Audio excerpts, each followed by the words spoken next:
Hello. हाँ sir, आवाज आ रही है। बच्चे तुम्हारा फुल फॉर्म पूछ रहे हैं जेएम का। क्या होता है जेएम मतलब? जयशंकर मुखर्जी हो?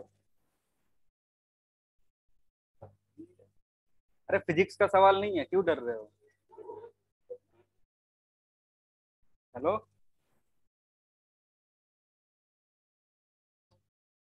क्या कर रही है?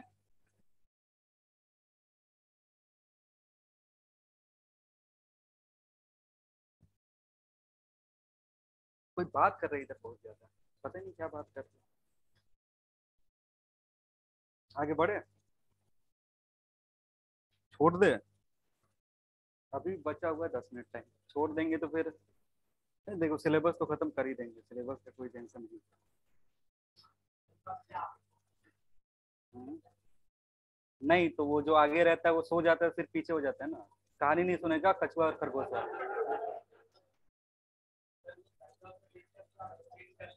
हाँ। ना ना। अब क्या पता, सो जाएंगे। मान लो 10 दिन कहीं घूमने का मन कर दिया, गायब हो गया, तो फिर चला जाएगा तुम्हारा। क्या? साथ घूमने जाओगे? गोवा बीच पे बैठ के फिजिक्स पढ़ रहे होगे? हद लोग है यार, कह रहा है मेरे साथ जाएगा। सवाल लिखो।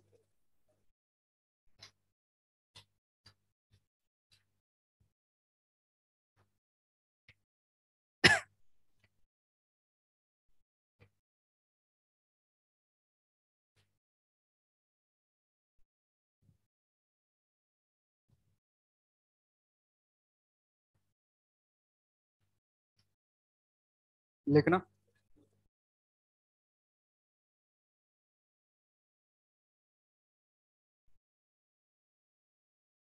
अरे हो गया, कितना बात करते हो यार तुम।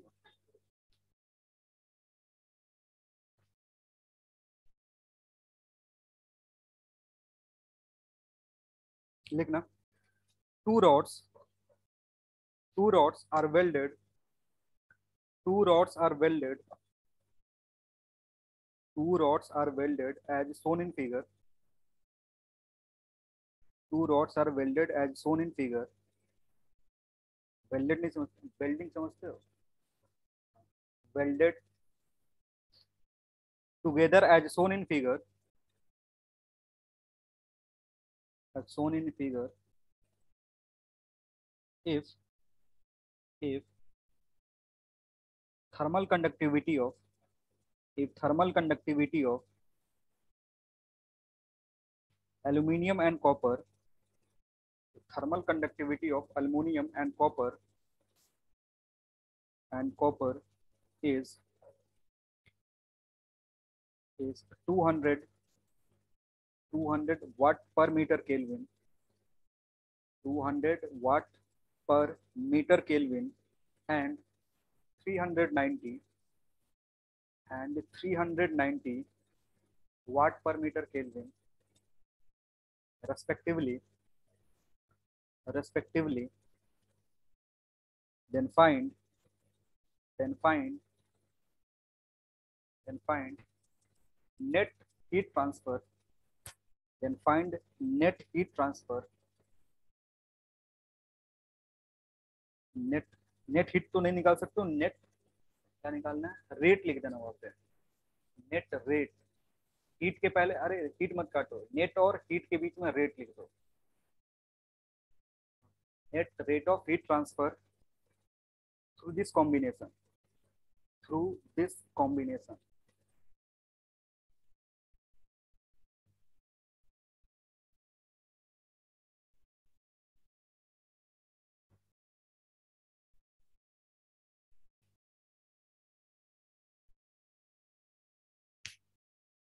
एरिया लिख लेना।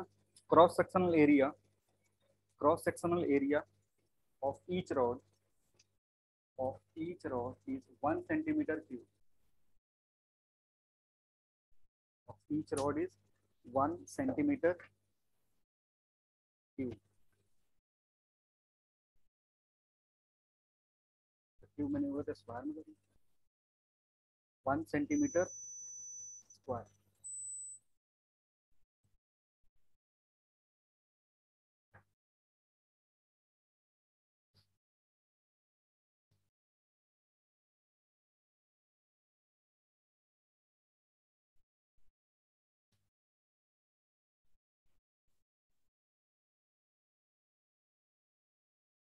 देखो पैरेलल और सीरीज अभी तो पढ़ाया नहीं है, तो फिर कैसे करोगे?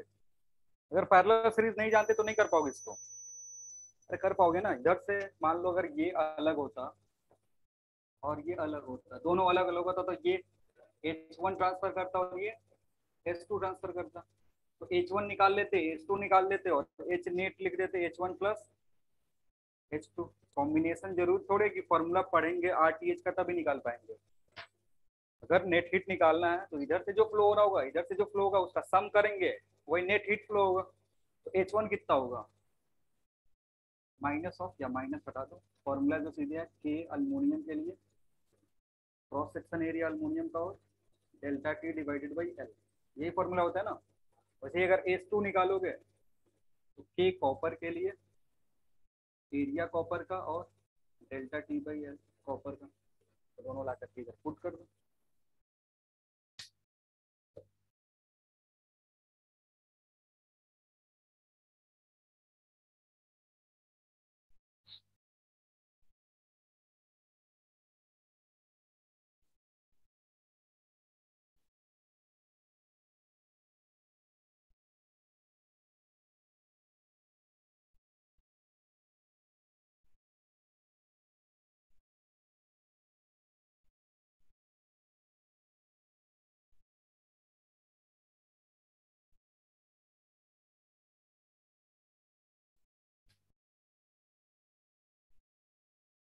236 आ रहा है, और आंसर ला दो, 236 सही हो जाएगा।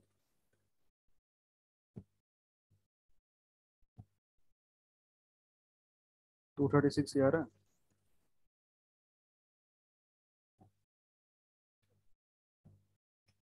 ये कितना दिया, 200 इंटू 1/100 करना पड़ेगा, 100 या 100 इंटू 100, ये होगा। एरिया की जगह क्या देखो, 1/100 इंटू डेल्टा टी का वैल्यू कितना रखोगे, 40/बाई लेंथ कितना है 1, ये कितना आएगा, इसका कितना 390, 100 इंटू 100 इंटू 40/1, इसी को सिंप्लीफाई करना, यहाँ से कितना आएगा 8/10। एरिया कन्वर्ट करे थे,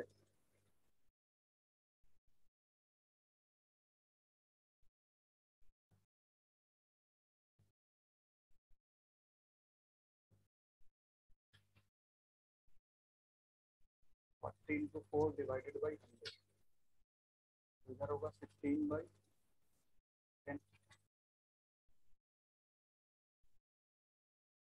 तो अगर एच नेट निकालोगे तो इट विल बी 24/10 यानी 2.4।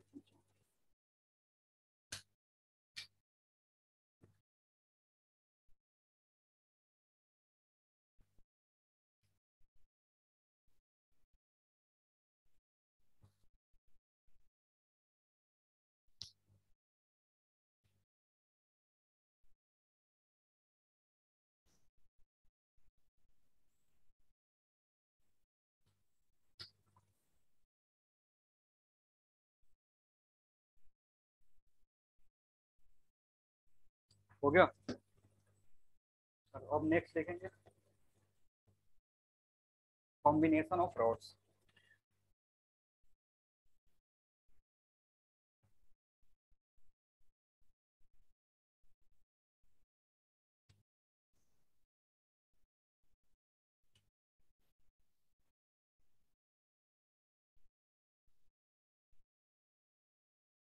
सीरीज कॉम्बिनेशन, कोई भी कॉम्बिनेशन सीरीज कॉम्बिनेशन कब होगा, सीरीज कॉम्बिनेशन होने के लिए जो रेट ऑफ हीट ट्रांसफर है, rate of heat transfer is same for each rod. ठीक है, अगर दो रॉड है, तीन रॉड है, चार रॉड है, और सबके सब कौन से कॉम्बिनेशन में लगे हुए हैं, सीरीज कॉम्बिनेशन में लगे हुए हैं, तो उनका जो रेट ऑफ हीट ट्रांसफर होगा, मतलब एच की वैल्यू जो होगी वो सारे रॉड के लिए क्या होगा, सेम होगा। ठीक है, लेकिन जो तुम्हारा टेम्परेचर डिफरेंस होगा दैट विल बी डिफरेंट।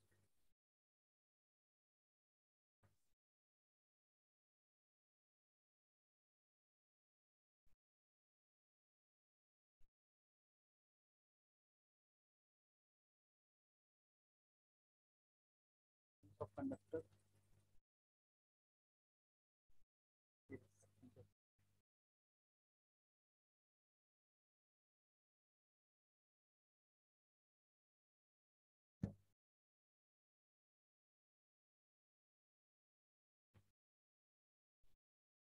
एक रॉड है,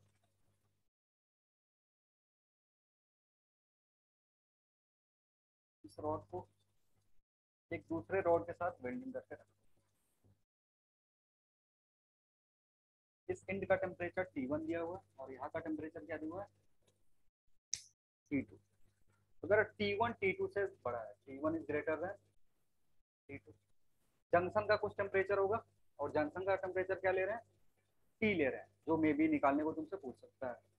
मान लो यहाँ से हीट फ्लो हो रहा है H, यहाँ से रेट ऑफ हीट फ्लो कितना है, H है, तो इधर से भी कितना होगा, H ही होगा। सारी बात समझ में। अगर इसका लेंथ L1 है, क्रॉस सेक्शन एरिया A1 और इसका कंडक्टिविटी कितना है, K1 है, वैसे इसका लेंथ कितना है, L2 क्रॉस सेक्शन एरिया और K2।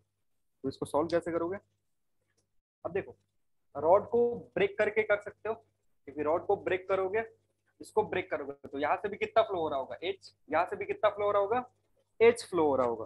तो अगर 1 लिखोगे फॉर रॉड 1, रॉड 1 के लिए क्या लिख सकते हैं, H की जो वैल्यू होगी डायरेक्ट फॉर्मूला यूज कर सकते हैं, that is K1A1 T1 minus T, initial minus final में होता है, डिवाइडेड बाई L1, कितने के बराबर होगा, H के बराबर होगा। वैसे ही फॉर रॉड 2 के लिए देखोगे, रॉड 2 के लिए होगा H equals to K2A2 T minus T2। T minus T2 क्यों लिखेंगे, तो अगर इधर से इधर ट्रांसफर हो रहा है तो T की वैल्यू क्या होगी, ज्यादा होगी, तो it will be L2। Equation 1, ये इक्वेशन 2।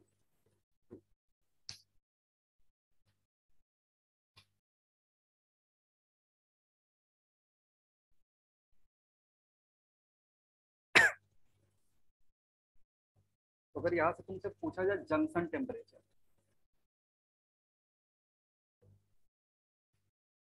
जंक्शन टेम्परेचर कितना होगा, ये दोनों वैल्यू क्या है, बराबर है, तो जंक्शन टेम्परेचर निकालने के लिए क्या करना पड़ेगा, इस दोनों को बराबर कर दो।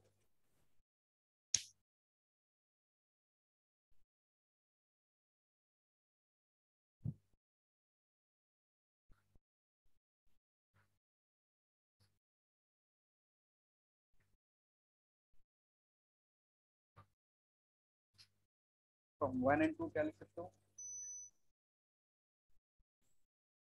फ्रॉम 1 and 2 निकालना क्या है तुमको, टी निकालना है ना, K1A1 into T1 minus T by L बराबर किससे होगा, K2A2 T minus T2 divided by,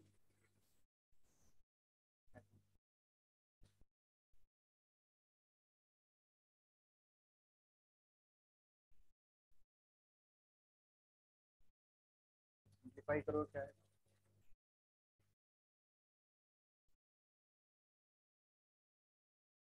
K1A1 L2 T1 minus K1A1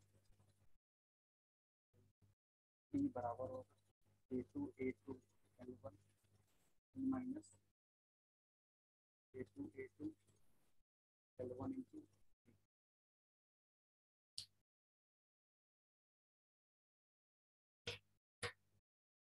जो कॉमन हो रहा है उसको कॉमन कर लो अरेंज करके, तो T कॉमन करोगे, ये वाला टर्म इधर और इसको इधर करोगे, तो क्या बचेगा, K1A1 L2 plus K2A2 L1 बराबर किससे होगा,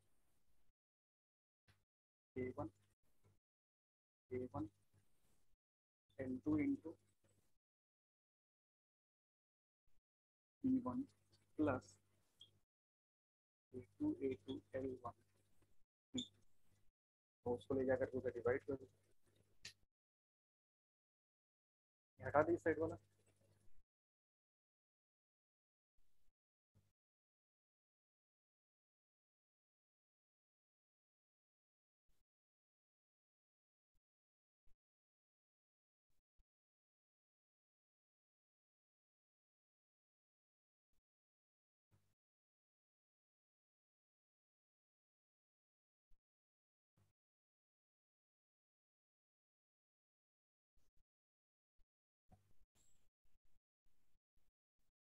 टी जो होगा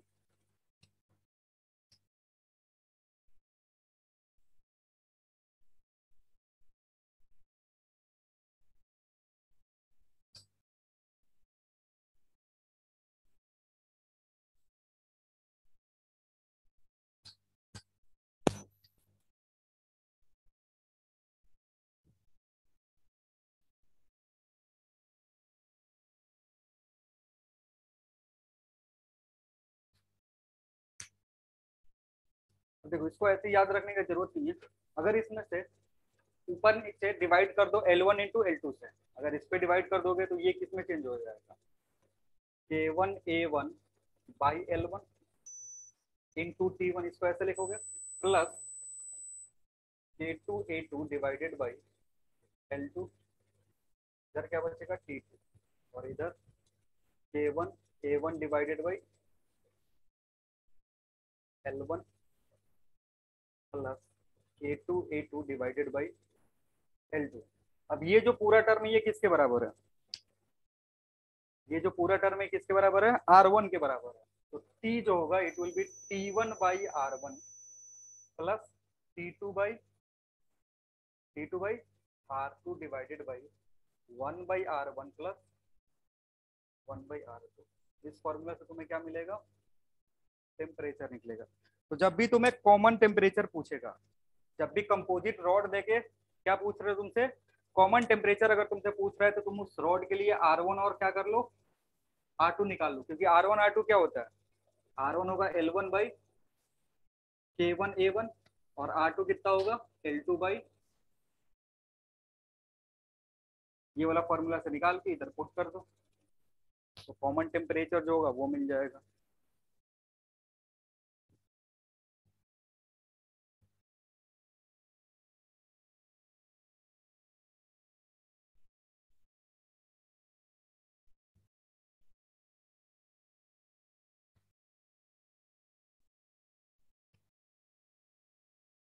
और यूजिंग दिस इन इक्वेशन, इसको अगर इक्वेशन 1 या 2 किसी में एक में यूज करोगे, ले जाकर पुट करोगे, एच की जो वैल्यू आएगी it will be T1 minus T2 divided by 1 by R1 plus, by में आएगा या प्लस होगा सिंपली,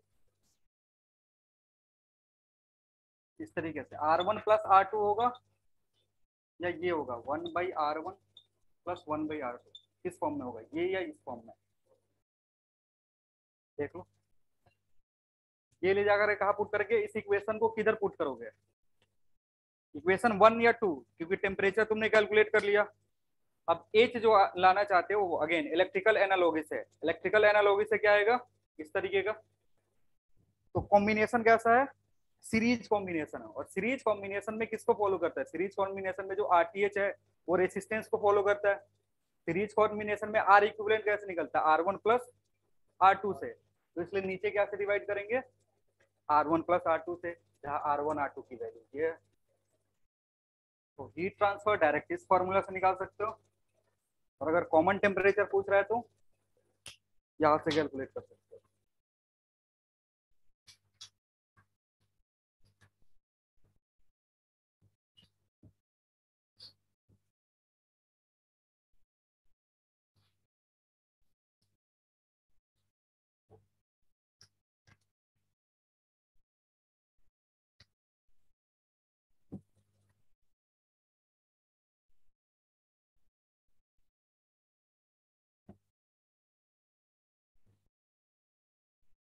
और इसको क्या बोलेंगे, या फिर H equals to T1 minus T2 divided by RS, और RS की वैल्यू कितनी होगी, R1 प्लस R2।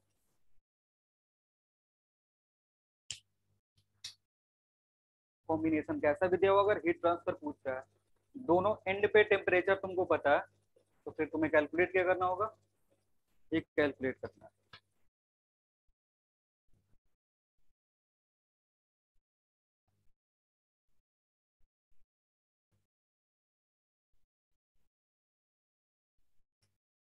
होमवर्क लिख लो, खत्म करते हैं।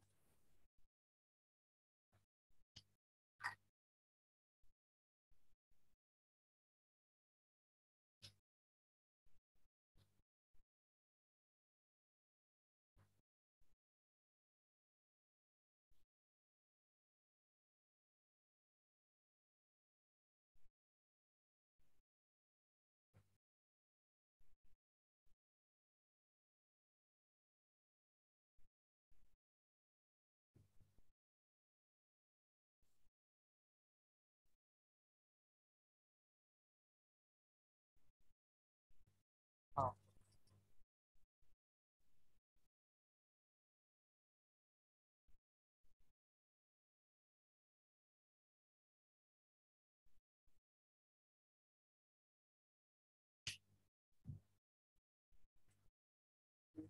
स्टील है, स्टील के लिए 1 मिनट रुक जाओ, देख लेंगे कितना होगा इसका।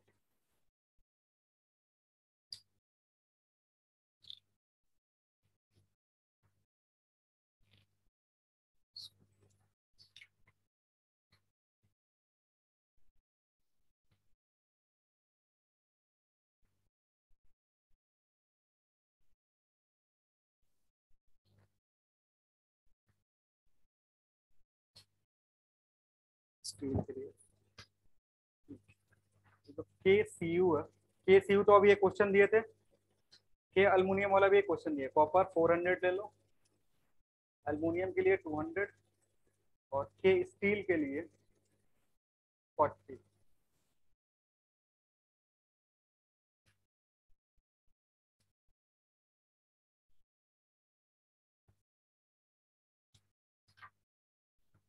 तुमने कैलकुलेट क्या करना, एज कैलकुलेट करना, फाइंड,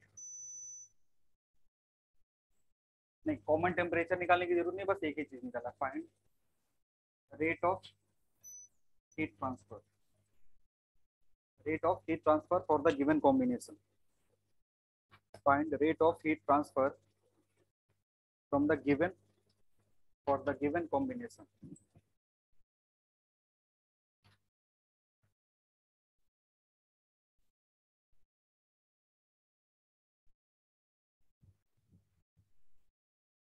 चलो फिर इसको कर लेना, बाकी करेंगे अगले क्लास में। Thank you everyone.